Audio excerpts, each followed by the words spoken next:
Anthropic just dropped Claude Opus 5, and it's doing something almost unheard of, literally doubling the performance of its predecessor on major coding benchmarks, all while keeping the exact same price tag. If you've been burning through credits on Fable 5, you know the frustration. It's brilliant, but it drains your API balance fast and hits rate limits hard. Opus 5 changes that completely. It delivers Fable tier coding power at half the cost, making top tier logic actually practical to run every day. In fact, it comes in at the exact same base price as the old Opus 4.8, but it is twice as capable. Now, why did Anthropic keep the price unchanged this time? Honestly, it seems like Kimi K3 changed a lot of things in the market. Kimi dropped a model with a Fable-level coding performance at a fraction of the cost, which completely shifted the pressure. In fact, the week Kimi dropped, Fable was originally supposed to be transferred over to API access only, but Anthropic kept it extended right on the web app. So seeing Opus 5 match that high-tier capability while staying at the baseline price point shows just how much competition is driving these pricing decisions right now. Alright, let us talk numbers. Opus 5 comes with a massive 1 million token input context window, so you can feed it whole codebases or giant documents in one go. On top of that, it can output up to 128,000 tokens in a single turn. Pricing-wise, it is $5 per million input tokens and $25 per million output tokens. That is identical to Opus 4.8, but you are getting way more performance for every dollar you spend. But what makes it even ridiculously cheap in real-world use is the cost per task. Because it is so much more token efficient, running complex agentic loops costs a fraction of what you would pay anywhere else. Plus, if you use prompt caching, you can save up to 90% on input costs. Now, there is one big thing you need to know if you are a developer using the API. Adaptive thinking is now turned on by default. Anthropic added an effort parameter that lets you control how hard the model thinks, ranging from low all the way up to max. Here is the catch. If you set the effort level to extra high or max, you cannot turn thinking off. If you try to disable thinking at those levels, the API will give you an error. So definitely keep that in mind when updating your scripts. Now, let us look at what the benchmarks actually show us. On coding and knowledge work evaluations like FrontierBench and GDPval, Opus 5 is the new state of the art.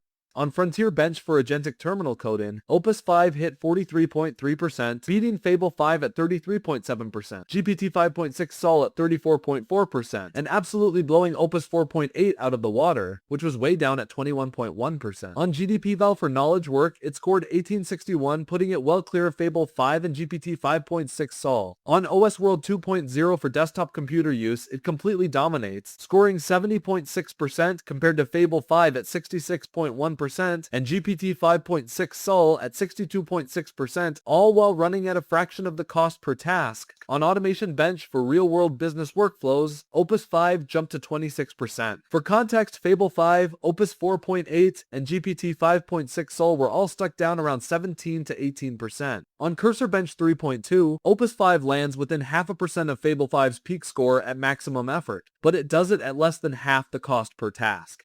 Now, on DeepSWE, GPT 5.6 Sol still holds the top spot at 72.7%, but Opus 5 sits right behind Fable 5 at 68.8%, giving you near-top coding execution without the massive price tag. On ArcAGI3 for novel abstract reasoning, it reached 30.2% compared to under 8% for GPT 5.6 Sol and just 1.5% for Opus 4.8. The only spots where Fable 5 stays slightly ahead are pure unassisted multidisciplinary reasoning without tools, legal, and specialized health benchmarks. But everywhere else, Opus 5 takes the crown. I saw a funny comparison online earlier that sums this up really well. People were saying Fable 5 is like a wise old owl, great for big picture strategy, but slow and expensive. GPT 5.6 Sol was like a Rottweiler, it grabs onto a task and will not let go until it is done. Opus 5 feels like the best of both worlds. It has that top tier reasoning, but it also double checks its own work, runs tests, and fixes its own bugs before giving you the final answer. Plus, Anthropic fixed those over strict refusal classifiers, so it is 85% less likely to trigger accidental safety shutdowns on coding or security tasks compared to Fable. Where Opus 5 gets really interesting is in the real-world tests Anthropic ran on it. There was one test where they gave Opus 5 a drawing of a mechanical machine part and told it to write code to build a 3D CAD model, but Anthropic intentionally turned off its vision tools so it could not actually see the image. Instead of giving up, Opus 5 literally wrote its own custom computer vision pipeline to read the raw image pixels, extracted the measurements, and built the 3D model successfully. None of the other models tested were able to do that. In another test for web development, it opened web pages in a headless browser, noticed that a button was hidden off screen on mobile devices, went back into the CSS, fixed the layout bug, and verified the fix all on its own before replying. So what is the verdict? Opus 5 gives us frontier-level performance for coding, agentic workflows, and desktop tasks without blowing up our API bills.